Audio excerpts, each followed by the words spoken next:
Hello, everyone. Thank you for being here. Okay, so I'm going to share some thoughts today. And as I go through, I'm going to put up some illustrations from a project I worked on with my dear friend and the incredibly talented artist and graphic designer, Jeff McFetridge. We were using drawing as a research method for a conversation that we were having where we wanted to kind of pull through feelings and insights and things that we couldn't quite get our fingers on. So we used the tool of drawing to help us get our fingers on them, or our arms around it, so to speak. So I'm going to show that in a minute, and click, click, click. Here we go.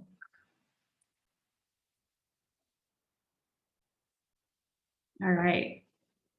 So a conversation of the moment that's being led by my dear friend Tristan Harris is around an intention for humane technology. We actually started chewing on those ideas together at Google almost 10 years ago, when we were both paying close attention to how people were beginning to live with devices around that time.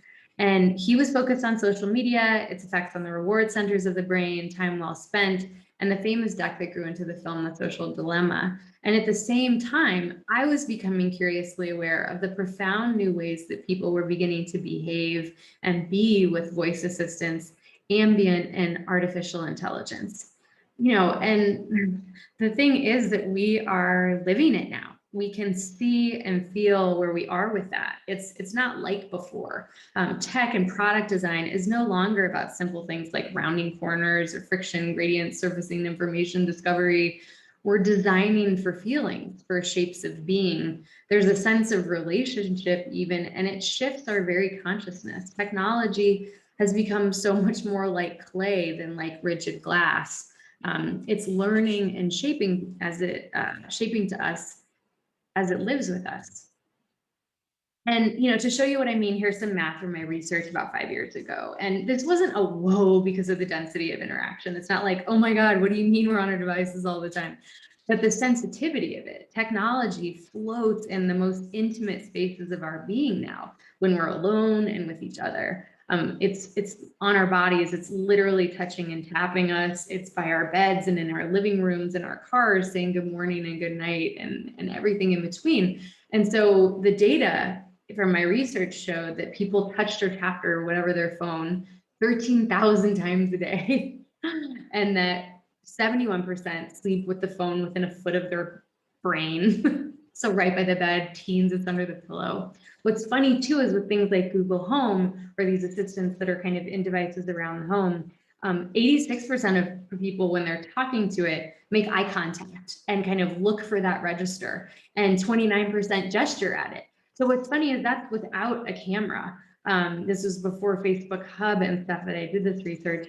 But it was like this finding where humans are going to human. Like we can't help but be ourselves and have our reactions and our emotions, even though the thing is inert. So humans are just going to human. And the powerful thing is, because we're speaking and listening to these things, thousands of years of neurobiology kicks in and says you are with another being, because the ability to go back and forth and chit chat is literally the distinguishing feature of our species. The only other time that happens in our experience is in fairy tales, when we're suspending our disbelief about the talking caterpillar or the rabbit. And what's happening here is really a subtle form of connection, of rapport, this kind of projected sense of shared reality. And that's why we can't help but say thank you to these assistants. It's why it does just feel better when they say you're welcome back, or if they whisper to you when you whisper to them. It feels like they can read the room. These are the very building blocks of our nature, because we're social creatures. So designing technology and intelligence couldn't possibly be just about IQ and smarts and math now. It's all about EQ too. It's why at Google, the Empathy Lab exists. We speak human being and human consciousness. My colleagues speak engineering, computational neuroscience, algorithms, machine learning, data. And amidst that conversation, I try to help us remember our true nature about feelings, dreaming, curiosity, wonder, messiness and vulnerability and mistake and forgiveness, and the juiciest ones, generosity and awe. The daily grind of research and product conversations can often seem like they're about technology, but the truth is we really know better. If you drop down a level, underneath what we're really attending to is attunement and cooperation and interconnectedness. New technologies can be imbued with life-giving qualities like those.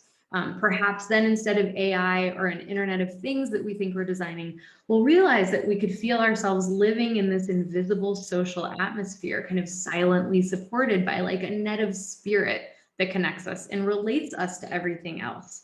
It kind of a cozy part of a vast collective.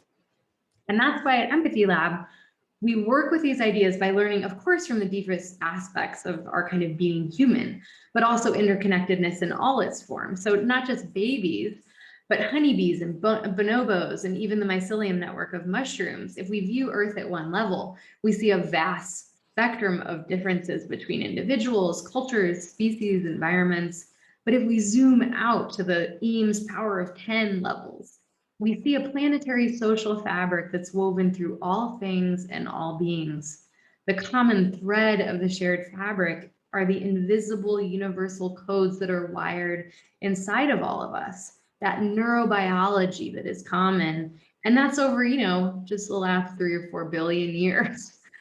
So it just makes sense to look to those places for inspiration and guide and lessons. They're the origins of our feelings of connection. So can help all of these things feel so much more meeting the fluidity and elasticity of what it is to just walk around in this human body, think these human thoughts, and feel these human feelings. The universal patterns of the natural world and human nature, they really restore an inborn sense of wholeness to us because they remind us of ways to understand the world around and, more importantly, the world within us. When we talk about well-being, and there are all these kind of knickknacks and whiz-bangs that are trying to crack that space now, what we're talking about is the wellness that rises up from within when we feel in harmony and balance. And technology has such a big piece of that. So it's time for technology to remember these ancient forces at work and to remind ourselves of the old ways as we create the new. So, we believe everything is research. That drawing is, nature is, relationships are, listening is, films are, interstellar space, my personal favorite, really anything, because your human life is your lab for your curiosity, your creative process, and your growth. And that has everything to do with who you are outside of work as you are inside of work. And I think we all know that that line is completely blurred and porous now. So it matters more than ever that we feel that wholeness that I'm talking about. So you can look at your work as making the coolest stuff possible, solving really hard problems, which, admittedly I used to do. And then I found that it just didn't scratch the itch, that there was something missing for me. And so what I found is that I wanted more. So I kind of accepted the invitation to drop down again to a deeper plane because I was searching for more of a purpose, for kind of a deeper level of satisfaction in the problems that I was solving, the way I was solving them, the way I was connecting with people, all that good stuff. So you can really let your work be an opportunity to turn yourself and your work into a healing, nourishing force for good and well-being. It's what I did when I kind of made up the lab and then it became real. I say that, meanwhile, it was like so much research and so many projects, and it was kind of born by accident, but all along from this craving in my heart. And I believe you can carve a path of care. You can be in service of that spark that lives in everyone and everything. And I believe the way that we repair the world is to tend to that garden that we can see and touch. I know that at least is what I've really tried to do. So that's why Empathy Lab's aim is to create things that are truly soul feeding and enlivening. It's why we feel that to create humane technology, the place that you start isn't just kind of all the behavioral mechanisms and all of the interaction design. You have to start with your heart. I certainly did, with real compassion for ourselves and others. However new that may be, however uncomfortable, however not seeming like it belongs in business or anywhere near a whiteboard it is, however vulnerable and messy. Because if you just work at the surface, you're ignoring everything that's going on, and the person that this thing that you're making, they've allowed into all the nooks and crannies of their life and being, so they deserve so much more care, so much care from you and from me and from everyone we make things with. And you know, you deserve to be all of yourself when you work. I mean, if there's one lesson from this year, it's that it's okay for kids to walk in on a meeting. It's okay to look and feel overwhelmed and not try to hide it with a ring light, that this is normal, that you are not the only one, and it will be okay.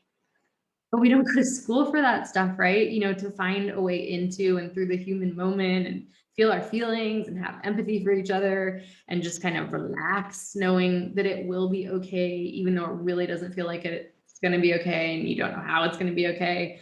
We don't know how to develop these internal resources, this kind of inner space where we practice and just trust as things unfold and do our part, of course. You know, that's just not something that's taught in computer science PhD programs. It's not taught in D school or B school.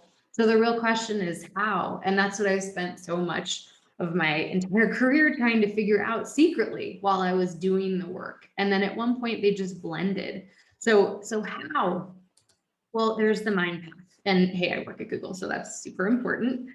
You got to be able to speak all of the languages, including the parcel tongue of engineering and the technical kind of language, I guess is the best word for it. There are brilliant evidence-based methods that build the skill sets of emotional intelligence and help us develop the muscles that allow us to recognize, label, understand, express, regulate more our emotions and be more attuned. That's the Ruler method that's from the Yale Center for Emotional Intelligence, which is brilliant. There are in fact many paths to get in touch with empathy and integrate it into your work. I love Brene Brown. I love Max Planck's work out of Germany. There's just so much going on, so many well springs of this work. So it doesn't matter which path you choose, like Buddha's 84,000 doors, just pick one. There are many ways to get in touch with empathy and integrate it into our work. But I love that even amongst them, Google has one called Search Inside Yourself, which blends mindfulness practices and neuroscience that helps even our super analytic-iest brains to breathe and listen, trusting that their prefrontal cortex is growing.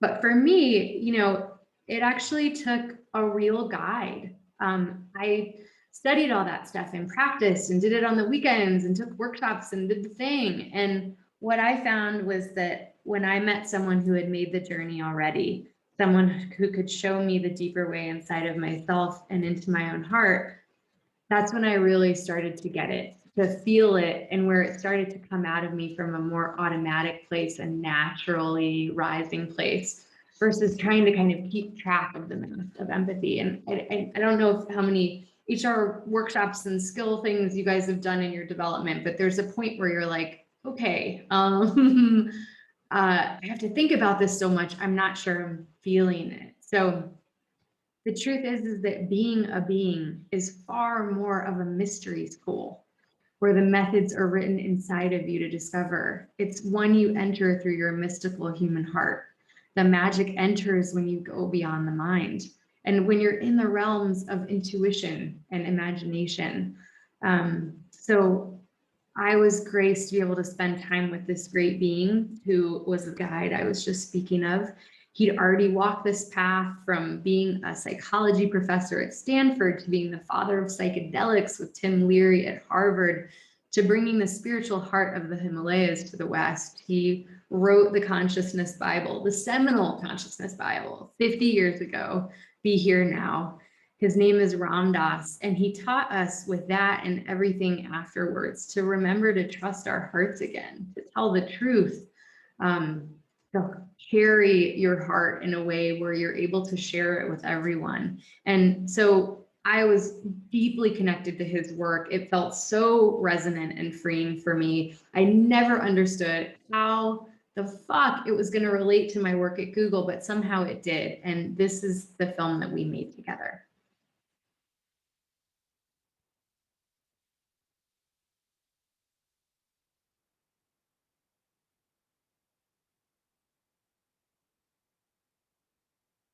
I think that the spiritual trip at this moment is not necessarily a cave in the Himalayas, But it's in relation to the technology that's existing. It's relation to where we're at. It's in relation to issues like pollution and political interests and activism and stuff like that.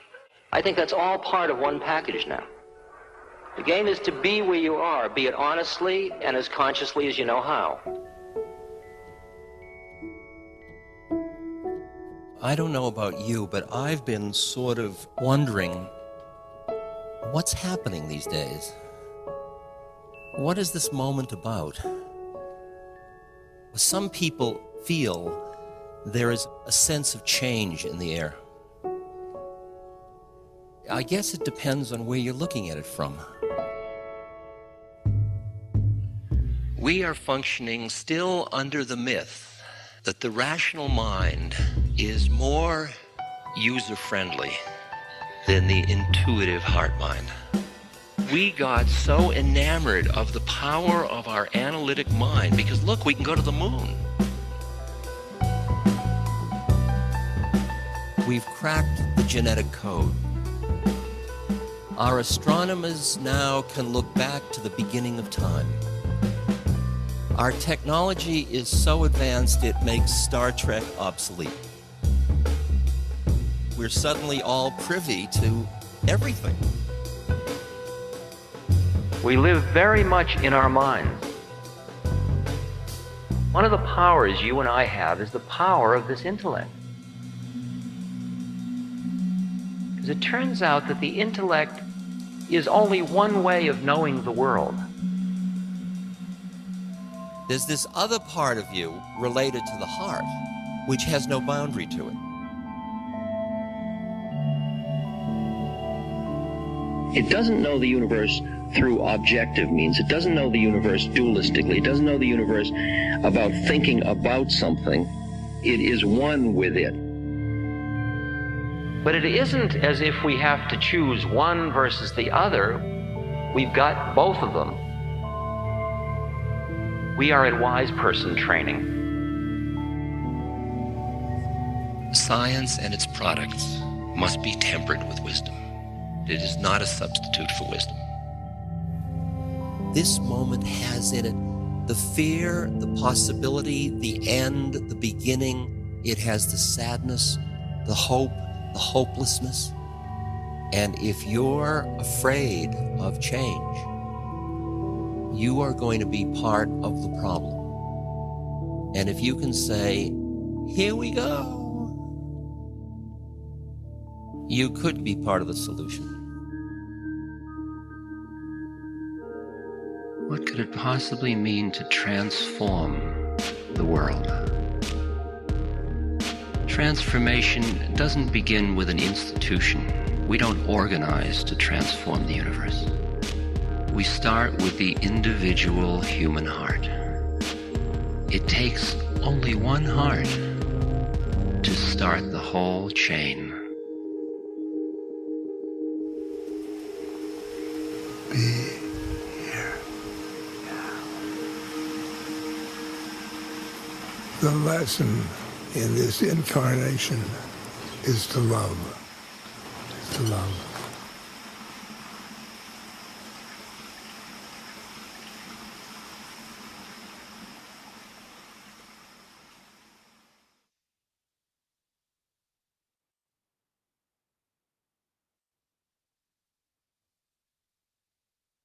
Oh. So heart to heart to heart, that is the real place where everything about the work changes. Because from there, you're not just thinking about interactions and engagement metrics, you're considering and attending to all the planes of another being. You're dropping down the part of you that just watched that film. So many layers of you took it in, right? And I think it's one of those things where how many layers can you bring into your work? So when you're attending to the planes of another being, and this is kind of part of the design feeling process, is first, there's the physical. What are the eyes looking at? Of course, what are the hands and fingers doing with the thing? What's being listened to with the ears? But also the psychological layer of mind. What thoughts are drifting by? What story are they telling themselves? Does that need to shift to put them into a better place? Then the emotional, what are they feeling? Then the soul, as the Quakers say, the still small voice within, where truth and intuition dwell. Then collective consciousness, where we're all sharing an experience of the same thing. And turns out it's all just one big thing. It's like clicking through channels almost. How many can you connect with when you sit down? Can you feel inside of yourself? Can you tell which one is driving? When you consider your audience or user, when you start to make something, how many can you connect with? In a Zoom meeting room, the weirdest of all places, how much of all of it can you let in? And then the point is the reason to feel empathically isn't to get flooded with all the feelings of the world, which is so easy if you're a feeler. It's actually to use that to connect, to then reach back out, to build, to bridge, and to make with. It's a way to connect with others, to feel the all oneness of things. And that's a practice that has taken me a very long time to develop. You know, it's one of those things where it ain't easy, but you grow and learn. And then the work feels really different than the other kind of work that you used to do. It's literally the same work, but it feels so different because it has its own inner life, one that you learn to ride with. You know, it's a creative force of its own. I'm sure a lot of you feel it in your work already. You maybe just haven't named it or noticed it or chosen to work with it. And what I find when you ride that, when you're working in this way with these other levels, is you find unexpected allies and you create unexpected ripples and they come back to you. And the truth is that that changes everything. And so I love this quote from Manu Shafiq from the London School of Economics, that in the past jobs were about muscles, now they're absolutely about brains. But in the future, they'll be about the heart. And I think that's critical. I work in the space of AI. Kai-Fu Lee has talked a lot about what it means to be liberated from the parts of our being that feel kind of like a drag. And I think it's interesting. How do you take every opportunity as an opportunity in drag? How do you use it as a way to become more connected to yourself and to liberate yourself to be in your heart more? Because we practice who we are at work. If we spend that much of our time being someone that's not really us, who are we? So let's use it wisely. And so I am not just going to leave you with all of that and be like, okay, go out and be in your hearts, because it's just not that easy. It is a grind. It's a crunch. It's like anything else. It's like braces. It's like riding a bike. It's the, you know, it's like your first day of work. It's a tough practice. You know, being human is not easy. But I love this meditation. It's one that Ram Dass and Mirabai Bush do so beautifully. And of course, it's another take on a classic meditation handed down from the ancients and the ages and belongs so much right now. And it's called Just Like Me. So what I'm going to do is actually stop sharing my screen now. And so what we're going to do is you're going to do it with me. And it's a little weird because of where the camera is and the Zoom thing and blah, blah, blah. But we're going to ignore that because we're humans and we're here in the now. And so what I'm going to do is I want you to just look at me in the eyes, even if I'm not with you the whole time, because I have not memorized this. And what I recommend doing is right now, do it with me. And after that, try using it with a photo, or, I mean, the best thing is to be in person, but we're in this very weird time. So if you're with a person, try it with them. It's really powerful. And if you can't be with a person, a photo of someone that you care about. And if you're really good at this, a photo of someone you have a really hard time with.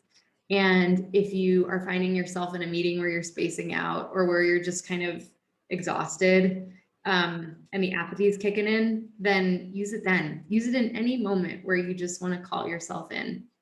So here we go. Oh, and the cool thing about this too is that the Dalai Lama says that realizing that the other person is also just like me is the basis on which we can develop compassion. And I feel like that is the first step of everything. All the issues that we have going on right now, if we can just take that first connecting step, they change a lot. And at least your experience of it changes a lot. And I love that he says that his only religion is kindness, because that's just it. So, okay, here we go. Begin by becoming aware that the person in front of you while being another human being is just like you. And silently repeat these phrases below while looking at it for me right now. This person has a body and mind, just like me. This person has feelings, emotions, and thoughts, just like me. This person has experienced physical and emotional pain and suffering, just like me. This person at some time has been sad, disappointed, angry, or hurt, just like me. This person has felt unworthy or inadequate, just like me. This person worries and is frightened sometimes, just like me. This person will die, just like me. This person has longed for friendship, just like me. This person is learning about life, just like me. This person wants to be caring and kind to others, just like me. This person wants to be content with what life has given them, just like me. This person wishes to be free from pain and suffering, just like me. This person wishes to be safe and healthy, just like me. This worst person wishes to be happy, just like me. This person wishes to be loved, just like me. Now allow for wishes of well-being to arrive. I wish this person to have all the strength, resources, and social support they need to navigate difficulties in life with ease. I wish this person to be free from pain and suffering. I wish this person to be peaceful and happy. I wish this person to be loved because this person is a fellow human being, just like me. And that is my wish for you. Thank you for being here with me. Thank you for this time. I really appreciate you. And keep on keeping on. This is a weird time, but if you drop in and check in with your heart, it'll get a little better. All right.